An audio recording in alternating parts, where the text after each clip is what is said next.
여러분들 지금까지 동영상 열심히 보시고 퀴즈 열심히 보시면서 제 수업 잘 따라와 주신 것 정말 감사드립니다. 성실하게 따라와 주신 여러분은 제가 다 기억을 하고 있고요. 또 반면에 열심히 듣지 않고 요령 피웠던 학생들 제가 다 기억하고 있어요. 다 알고 있습니다. 하지만 모르는 척 할 뿐이에요. 그런 여러분들에게 드리는 메시지가 있어서 잠깐 소개하고 강의 시작하도록 하겠습니다. 자, 동영상 준비됐나요? I will look for you. I will find you. And I will kill you. 네, 여러분들에게 드리는 메시지가 되겠습니다. 자, 다시 평안한 마음으로 강의를 시작하도록 하겠습니다. 자, 전신적 인자들이 치주질환에 영향을 끼치는 내용에 대해서 살펴보도록 하겠습니다. 오늘 내용들은 제가 교과서에다가 제 손가락으로 짚어가면서 설명을 드릴 테니까 제 손가락만 잘 따라오시면 되겠어요. 자, 가장 중요한 겁니다. 첫 번째, 숙주 반응은 개인마다 다르다. 둘째, 너무 제 손가락이 큰가요? 안타깝네요. 이 헐크 손가락인데 잘 안 보이는 관계로 제 손가락으로 바꾸겠습니다. 제 손가락이 좀 싫을 수 있으니까 저희 치죽과 특성상 칫솔과 친해서 칫솔로 설명을 드리도록 할게요. 자, 첫 번째 숙주 반응이 개인마다 다릅니다. 또한 숙주의 면역 반응이 너무 불충분하거나 너무 과도한 경우에도 병이 올 수 있다는 거니까 이 치주 질환은 항상 이 면역 반응과 함께 생각을 해주셔야 되겠어요. 자, 첫 번째 인자입니다. 영양 상태이죠. 영양 상태가 안 좋다고 해서 반드시 치주염이나 포켓이 생기는 건 아니에요. 하지만 이 영양 상태는 환자의 전신적인 상태에 영향을 주기 때문에 그로 인해서 문제를 악화시킬 수가 있겠고요. 구강 내의 변화는 반드시 초래를 합니다. 따라서 영양 상태를 환자분이 잘 유지할 수 있도록 교육을 해야 되겠죠. 현재 단백질에 관련된 결핍 시에 치주 조직의 변화들이 있는데 이 부분은 좀 잘 읽어두시면 좋을 것 같고요. 치주에서 중요한 거는 비타민 C입니다. 이 비타민 C가 생기게 되면은 결핍하게 되면 괴혈병, 스컬비라고 해서 옛날 배를 타던 뱃사람들한테 생기던 질환인데요. 어떤 변화가 생기는지 한번 볼게요. 각화성 피부염, 점상 출혈, 치은 비대, 궤양, 그로 인한 감염, 또한 구강 건조증, 요렇게가 생깁니다. 비타민C의 결핍으로 잇몸이 생길 수 있는 변화들 잘 기억해 두시고요. 부가적으로 저희가 잇몸 수술을 하더라도 상처가 잘 낫지 않습니다. 그 기전이 뭘까요? 그 기전에 대해서 이 앞에 설명이 돼 있어요. 잘 한번 읽어보시기 바랍니다. 또한 피질골의 두께가 감소가 됩니다. 콜라겐을 만드는 것들이 저하가 되기 때문에 뼈 자체는 콜라겐으로 되어 있기 때문에 요 골의 두께가 감소가 되고요. 영양 상태의 결핍이 치은염과 치주염을 유발하진 않지만 이를 가속화시킬 수는 있다. 잘 기억해 두시기 바랍니다. 비타민 B는 큰 내용이 없으니까 넘어가고요. 비타민 K 한번 보도록 하겠습니다. 저희 치주과에서는 수술을 많이 하기 때문에 이 지혈 내지는 출혈 문제가 중요합니다. 비타민 K는 간에서 생성이 되고 결핍 시에는 출혈 경향이 증가가 돼요. 따라서 비타민 K를 통해서 구강 출혈을 예방하고 조절할 수 있도록 적절한 공급을 환자에게 교육을 해야 되겠죠. 자, 영양 상태에 이어서 두 번째 호르몬 변화입니다. 호르몬 변화는 여러 가지 호르몬들이 중요한 역할을 하는데 그 중에 첫 번째 갑상선 호르몬입니다. 갑상선 호르몬의 기능 부전증과 항진증에 의해서 어떤 변화가 생기는지를 좀 읽어보셔야 되고 그 중에서 특히 구강소견, 혀가 커진다거나 유두가 없어지고 치아 맹출이 지연되고 범랑질이 안 만들어지는 등 뭔가 기능이 좀 떨어져요. 갑상선 기능 부전증입니다. 기능이 항진됩니다. 성장 발육이 촉진되고요. 조기 맹출, 조기 탈락. 그 다음에 탈광물화가 되면서 이 골 밀도가 떨어져 보이는 것, 타액은 또 증가합니다. 이러한 것들이 갑상선 기능 항진증에서의 특징이고요. 갑상선 중독 위기라는 것이 생길 수가 있어요. 왜냐하면 약제에 민감해지거든요. 요거 부작용으로 생길 수 있는 거니까 잘 기억해 두시는 게 좋겠죠?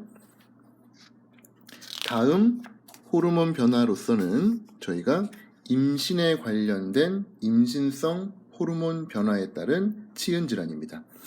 놀랍게도 1898년도에 임신을 하면은 치은에 변화가 온다라는 최초의 보고가 있었어요.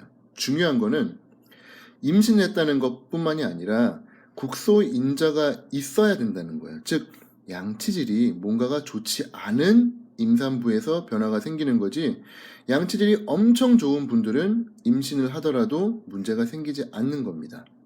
자, 출산을 하고 나면 다시 원래 상태의 치은으로 돌아간다라고 알려져 있는데, 국소인자가 존재하는 한, 즉 잇몸 상태의 양치질을 잘 못하면은 결코 정상으로 돌아가지 않는다. 즉 임신 시 치은 질환에는 반드시 그 기저에 플락 컨트롤이 안 된다라는 이 가설이 들어가 있는 겁니다. 이거 반드시 그 기본이 되는 거고요. 그 다음에 이제 중요한 게 프레그넌시 튜머라고 해서 임신성 종양이라고, 환자분들이 실제로 암이냐고 찾아오는 경우들이 있어요.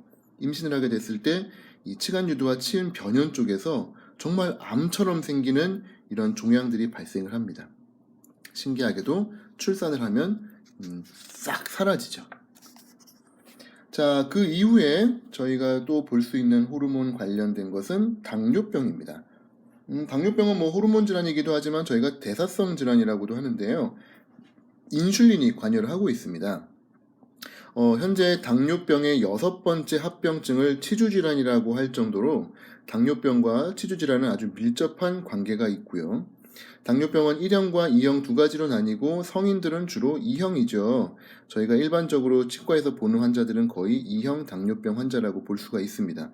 아주 환자들이 많기 때문에 잘 알아두어야 되는 질병이라고 생각을 해요. 구강 내에서 어떤 소견이 보이는지를 좀 잘 알아두시면은 여러분이 치료할 때 도움이 될 거라고 생각을 합니다. 중요한 거는 임상적인 진단도 중요하지만 이 기전학적으로 이 교원질 대사, 즉 콜라겐 메타볼리즘을 당뇨가 방해를 합니다. 그래서 AGE 요거 중요해요. 이 결국은 몸 안에 당이 많다 보니까 여기저기 달라붙는 거죠. Accumulated 된 Glycation End Product를 AGE를 잔뜩 만들어내는데, 얘 때문에 콜라겐들이 크로스링킹을 하면서 흡수가 잘 안 됩니다. 이게 오래된 콜라겐은 죽고 새로 만들어지면서 판막이 붓고 치유가 돼야 되는데, 오래된 애들이 자꾸 안 죽으니까 이러한 새로운 판막들이 붙지도 못하고 새로운 형성이 안 돼요. 자꾸 노화가 되고 저항성만 떨어지죠. 요게 당뇨가 치주에 갖고 오는 이 질환의 어떤 문제점 중에 가장 중요한 기전이라고 생각이 됩니다. 제가 이제 강의 중에도 케이스를 직접 보여드릴 건데, 치주과로 이 백혈병 환자들이 내원하는 경우들이 꽤 있습니다.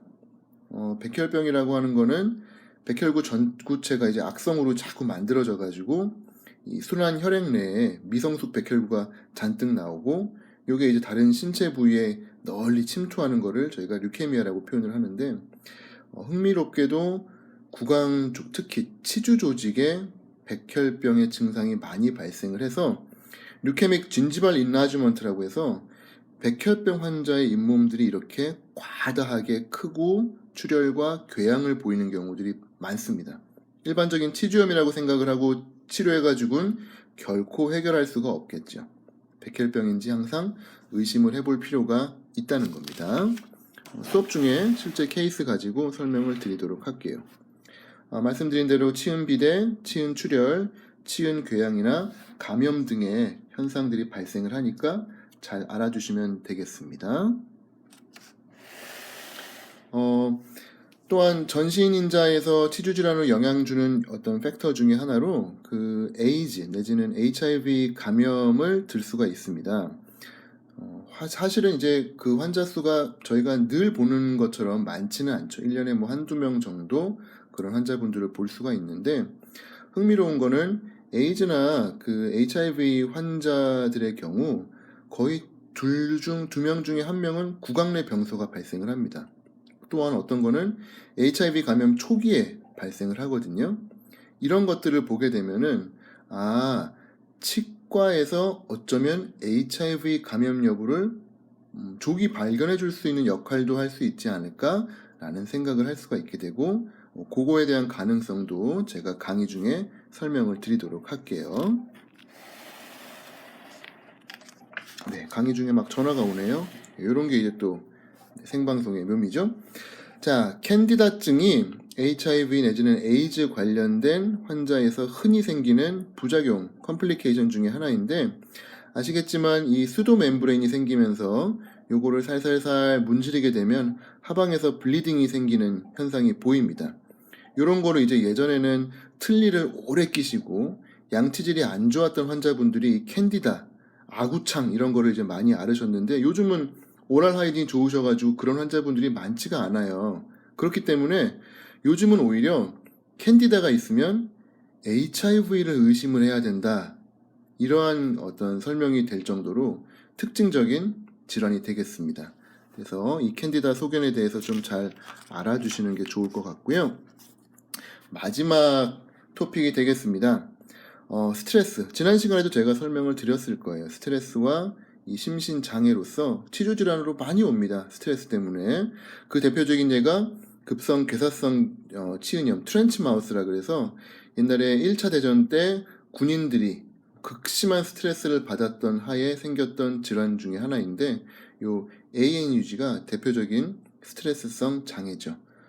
전신적인 인자만으로 물론 오랄 하이딘이 좋지 않은 것도 있겠지만 전신질환, 전신적인 그 요인에 의해서 치주가 급속도로 나빠지는 대표적인 사례가 되겠습니다. 자, 이렇게 해서 텍스트를 통해 가지고 중요한 내용들을 조금 짚어드렸습니다. 실제 강의에서는 좀 더 임상적인 내용으로 여러분을 찾아뵙도록 할게요.